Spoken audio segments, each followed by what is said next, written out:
Avis vascular centre మన దేశంలోనే the best varicose vein hospital.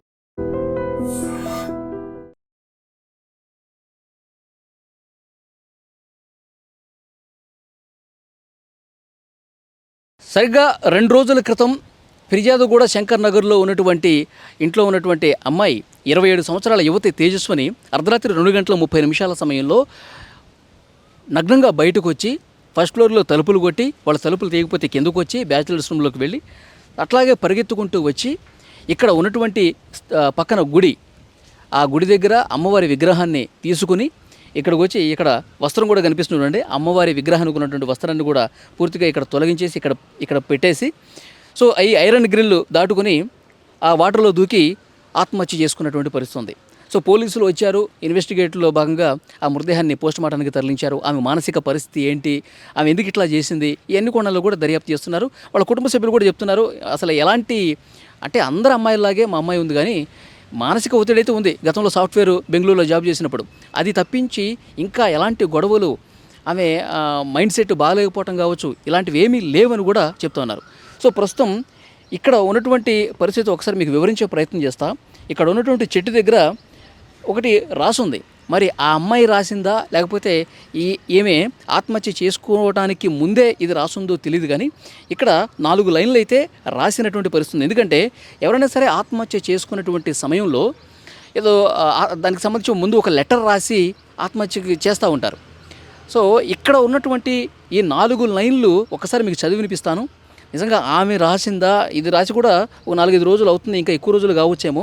మరి ఆమె రాసిందా, వేరే వాళ్ళు ఏమన్నా రాశారా, ఇవన్నీ కూడా పోలీసులు ఇన్వెస్టిగేషన్లోనే తెలిసే పరిస్థితి ఉంటుంది. ఏం రాస్తుందంటే, I imagined the life with you to stay forever. Okay, నేను ఊహించుకున్నాను నీతో జీవితాంతం ఉండాలని, బట్ ఐ డోంట్ ఎక్స్పెక్టెడ్, నేను అసలు ఊహించలేదు. యూ మేడ్ మీ ఎలోన్, నీక నన్ను ఒంటరిని చేసేసావు నువ్వు పూర్తిగా. నేను అసలు ఊహించలేదు, నన్ను పూర్తిగా నువ్వు ఒంటరిని చేసి పడేసావు. నేను ఊహించుకున్నది ఏంటంటే నీతో జీవితాంతం ఉంటాను అని.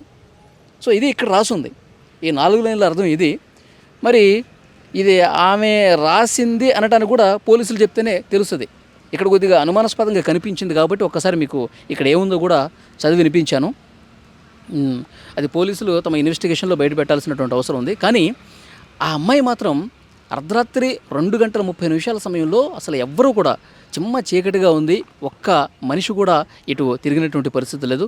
అంత వేగంగా పరిగెత్తుకుంటూ వచ్చి అమ్మవారి విగ్రహాన్ని తీసుకుని ఇక్కడ చెరువులో దూకి చనిపోయిందంటే ఈ కేసు ఒక మిస్టరీగా కనిపిస్తోంది. సో ఆ అమ్మాయి దహన కార్యక్రమాలు కూడా ఇక్కడే హైదరాబాద్లోనే చేసేశారు. సో వాళ్ళది యాక్చువల్గా వైజాగ్ దగ్గరంట. సో వైజాగ్ నుంచి వాళ్ళ తండ్రి ఉన్నాడు, ఇక్కడ తల్లి కూతురు ఇద్దరే ఉన్నారు ఇక్కడ. సో తండ్రి మాత్రం అక్కడే ఉన్నాడు. సో ఈ కుటుంబంలో మరి వీళ్ళకి ఏం గొడవలు ఉన్నాయి ఏంటనేది మనకు తెలియదు. సో పోలీసులు అన్ని కోణాల్లో కూడా ఇన్వెస్టిగేట్ చేస్తున్నారు. ఆ అమ్మాయికి సంబంధించినటువంటి ఫోన్లు, కాల్ రికార్డ్స్, తర్వాత వీళ్ళు ఎన్ని రెంటల్ యాప్స్ ఉపయోగించారు, ఎన్ని రూములు చూశారు, ఆ రోజు మియాపూర్ వెళ్ళినప్పుడు ఏం జరిగింది, శుక్రవారం రోజు ఉదయం నుంచి సాయంత్రం వరకు మియాపూర్లోనే ఉన్నారు. అక్కడే వేరే ఇల్లు చూద్దామని చెప్పేసి వెళ్ళారు, అక్కడ చూసుకున్న తర్వాత మళ్ళీ ఇక్కడికి ఫిర్యాదు కూడా వాళ్ళు ఉంటున్నటువంటి ఇంట్లోకి వచ్చారు. వాళ్ళు పడుకున్న తర్వాత తల్లి పడుకోవటం చూసి 2 గంటల తర్వాత ఆమె ఒంటి మీద ఉన్నటువంటి వస్త్రాలు మొత్తం కూడా తీసేసి ఆ తల్లి ఉంటున్నటువంటి రూమ్కి గడిపెట్టేసి పరిగెత్తుకుంటూ వచ్చినటువంటి పరిస్థితి ఉంది.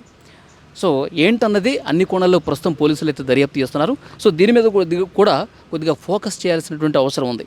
ఎందుకంటే ఆమె చనిపోయింది ఇక్కడే కాబట్టి అమ్మవారి విగ్రహాన్ని ఇట్లా హత్తుకుని అమ్మవారి వస్త్రాన్ని కూడా తీసేసి ఇక్కడే వాటర్లో దూకి చనిపోయింది కాబట్టి, ఇక్కడే ఆత్మహత్య చేసుకుంది కాబట్టి, ఇక్కడ ఉన్నటువంటి ఈ అనుమానాస్పదంగా కనిపించినటువంటి ఈ వాక్యాలు ఏవైతే ఉన్నాయో సో దీని మీద కూడా పోలీసులు ఫోకస్ పెట్టి ఆ అమ్మాయి రాసింది అనటానికి కూడా నమ్మబుద్ధి కావట్లా.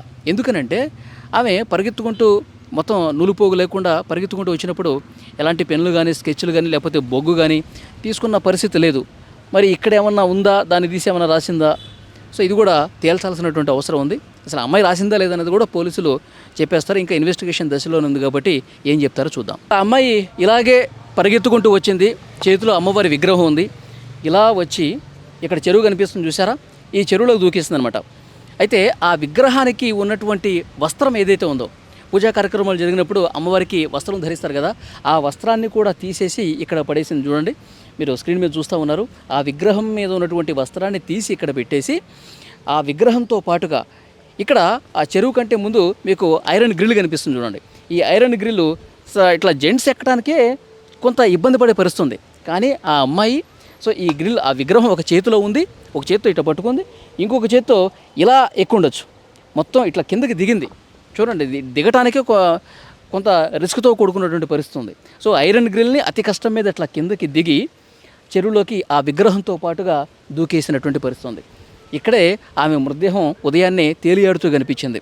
ఇక్కడ వాకర్స్ ఇక్కడ ఇటువైపు వచ్చిన వాళ్ళు ఉదయాన్నే పోలీసులకు కంప్లైంట్ చేస్తే పోలీసులకి కంప్లైంట్ చేసే ముందు ఇక్కడ విగ్రహం కనిపించట్లేదు. ఎందుకంటే అంత పొద్దున్నే ఇక్కడ శవం అనేది తేలియాళ్ళ, ఆ మృతదేహం అనేది తేలియాళ్ళ. ఇక్కడ ఆ గుడి దగ్గర విగ్రహం కనిపించట్లేదు అని చెప్పి ఉదయాన్నే వచ్చినటువంటి పంతులు గారు దాన్ని గమనించి పోలీసులకు ఇన్ఫర్మేషన్ ఇస్తే అప్పుడు సీసీ కెమెరాల్లో చూసిన తర్వాత ఇక్కడ అర్ధరాత్రి సమయంలో ఆ అమ్మాయి ఇట్లా వచ్చింది, విగ్రహం తీసుకుని ఇటువైపుగా వచ్చిందని చెప్పి అప్పుడు పోలీసులు తమ విచారణలో తెలిస్తే అప్పుడు ఇటు వచ్చినప్పుడు వెతికితే ఇక్కడ అప్పుడు మృతదేహం తేలియాడుతూ కనిపించిందనమాట. వెంటనే హుటాహుటిన ఆ మృతదేహాన్ని కూడా బయటికి తీసినటువంటి పరిస్థితి ఉంది. అయితే ఇక్కడ అర్థం చేసుకోవాల్సినటువంటి విషయం ఏమిటి అంటే ఈ వస్త్రం ఇక్కడ కింద పడేసింది అంటేనే ఇక్కడ ఏదో ఒక మిస్టరీ దాగినటువంటి పరిస్థితి ఉంది. అంటే ఆమె ఆలోచన విధానం, ఆమె మానసిక పరిస్థితి ఏ విధంగా ఉందన్నది కూడా ఇక్కడ ఒకసారి ఆలోచన చేయాల్సి ఉంది. ఇక్కడే అసలు లోగుట్టు దాగి ఉంది అని అర్థం చేసుకోవాల్సిన పరిస్థితి ఏమైనా ఉందా? ఎందుకనంటే ఆ అమ్మాయి నగ్నంగా ఉంది. అమ్మవారి విగ్రహం ఇక్కడికి తీసుకొచ్చి నాతో పాటు అమ్మవారిని కూడా నీటిలో కలిపేయాలి అన్న ఆలోచన ఎందుకు వచ్చింది ఆమెకి?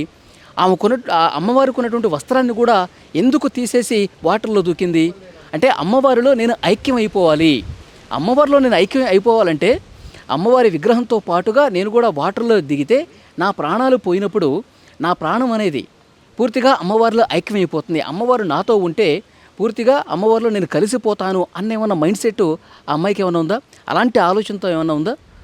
ఇవన్నీ కూడా తెలియాల్సినటువంటి అవసరం కనిపిస్తుంది. కానీ 27 సంవత్సరాల యువతి అర్ధరాత్రి సమయంలో, ఎందుకంటే ఏ అమ్మాయి అయినా సరే రాత్రి 10-11 అయితేనే రోడ్డు మీద ఒంటరిగా నడవటానికి చాలా భయపడే పరిస్థితి. ఒంటరిగా చిమ్మ చీకట్లో ఒంటరిగా ఒక అమ్మాయి నడవలేనటువంటి పరిస్థితి ఉంటుంది, భయం ఉంటుంది. అలాంటి అమ్మాయి అర్ధరాత్రి 2:30 సమయంలో అసలు ఎవ్వరూ మేలుకొని లేనటువంటి సమయంలో నగ్నంగా ఇంట్లో నుంచి బయటకు వచ్చి కింద తలుపులు బాది కింద గ్రౌండ్ ఫ్లోర్లో ఉన్నటువంటి బ్యాచిలర్స్ రూమ్లోకి వెళ్ళి మళ్ళీ ఫాస్ట్గా పరిగెత్తుకుంటూ వచ్చి గుడి దగ్గర ఉన్నటువంటి అమ్మవారిని తీసుకొని ఇక్కడికి వచ్చి అమ్మవారి మీద ఉన్నటువంటి వస్త్రాన్ని కూడా తొలగించేసి వాటర్లో దూకేసిందంటే ఇక్కడ ఆమె మానసిక స్థితి ఏ విధంగా ఉందన్నది కూడా క్లియర్గా అర్థమవుతుంది. అంటే ఆమెకి వాళ్ళ తల్లితో కూడా మనం మాట్లాడే ప్రయత్నం చేసాం. అంత పెద్ద భక్తి ఏమీ లేదు. అప్పుడు నార్మల్గానే అందరిలాగానే గుళ్ళకి వెళ్తుంటాం, ఇంట్లో చిన్న పూజలు ఏమైనా ఉంటే చేస్తాం. కానీ ఆమె అమ్మవారిని తీసుకుని వెళ్ళిపోయిందంటే కూడా మాకు కూడా అర్థం కానిటువంటి సిచ్యువేషన్ ఉందని చెప్తున్నారు. ఆమె ఎక్కువగా దేవుళ్ళకి సంబంధించిన వీడియోలు చూడటము, లేకపోతే దేవుళ్ళకి సంబంధించిన పుస్తకాలు చదవటము, దేవతామూర్తుల్లో ఐక్యమైపోవాలంటే ఆ భావన, అలాంటి మానసిక స్థితి ఏమైనా ఉందా, ఇవన్నీ కూడా ఇన్వెస్టిగేషన్లో తెలియాల్సినటువంటి అవసరం కనిపిస్తుంది. అమ్మవారి వస్త్రాన్ని ఇక్కడ పడేసి ఆమె పూర్తిగా ఆ విగ్రహంతో పాటు లోపలికి వెళ్ళి దూకిందంటేనే చాలా మిస్టరీగా కనిపిస్తున్నటువంటి పరిస్థితి ఉంది. ఆమె యాక్చువల్గా బెంగళూరులో జాబ్ చేసేదండి. 6 నెలల క్రితం మానేసిందంట, మానసిక ఒత్తిడి ఎక్కువైపోవటం వల్ల ఊరికి వెళ్ళిపోయింది. ఊరి నుంచి తండ్రి ఊళ్ళోనే ఉన్నాడు. వీళ్ళిద్దరూ తల్లి కూతురు ఇద్దరు కూడా ఫోన్లో రెంట్ యాప్ చూసుకుని ఇక్కడ ఫిర్యాదుగూడలో శంకర్ నగర్లో రెంట్కి వచ్చారు. జస్ట్ 20 రోజులు అవుతుంది. శుక్రవారం రోజు ఆమె చనిపోయే సమయం ముందు కూడా కొన్ని గంటల ముందు మియాపూర్లో ఇంకొక ఇల్లు చూసుకున్నారంట. ఇక్కడ ఉండటానికి అంత బాగాలేదు, మనకి జాబ్కి ఏదైనా చేసుకోవాలన్నా ట్రయల్స్ వేసుకోవాలన్నా ఇబ్బందిగా ఉందని చెప్పి మియాపూర్లో ఇల్లు చూసుకుని పొద్దంతా అక్కడ తిరిగేసి అలసిపోయి అక్కడే భోజనం చేసి అలసిపోయి ఇంటికి వచ్చి పడుకున్నారు. పడుకున్న తర్వాత అర్ధరాత్రి సమయంలో అమ్మగారు పడుకున్నటువంటి ఆ గదికి బయట నుంచి గడిపెట్టేసి ఆమె ఈ విధంగా చేసింది. పోలీసులు ఇన్వెస్టిగేట్ చేస్తున్నారు, అన్ని కోణాల్లో దర్యాప్తు చేస్తున్నారు.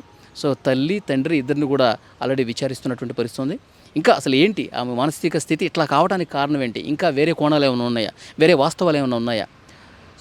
దేవతామూర్తులకు సంబంధించి ఎందుకంటే ఆమె ఫోన్కి సంబంధించినటువంటి ఆ డీటెయిల్స్ అన్నీ తెలియాలి, ఆమె హిస్టరీ బయటికి తీయాలి, ఆమె ఎలాంటి వీడియోలు చూసేది, ఆమె ఆలోచనలు ఏ విధంగా ఉన్నాయో తెలియాలంటే ఆమె ఫోన్ని పూర్తిగా తరవుగా ఇన్వెస్టిగేట్ చేయాల్సినటువంటి అవసరం కూడా ఉంది.